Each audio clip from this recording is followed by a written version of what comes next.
Friends, લીલા ચણાનું શાક બનાવ્યું છે. તેની સાથે સરસ મજાની મિક્સ જે જુવાર, બાજરી, મકાઈ 3 લોટને ભેગી કરીને તેની ભાખરી કે રોટલો કે રોટલી ફ્રેન્ડ્સ તમે જે કહો તે સરસ બની રહ્યું છે.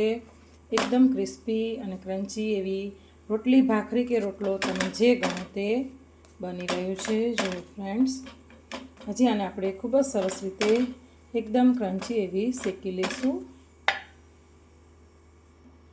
અને મસ્ત મજાની ડીશ તૈયાર થઈ ગઈ છે.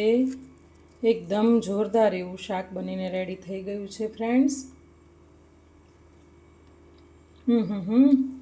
જોરદાર ટેસ્ટ છે ફ્રેન્ડ્સ. તેની સાથે આપણે ગોળ પણ ખાશું અને મસ્ત મજાની ગાયના દૂધની છાશ પીશું. તો ફ્રેન્ડ્સ, ચલો જમવા.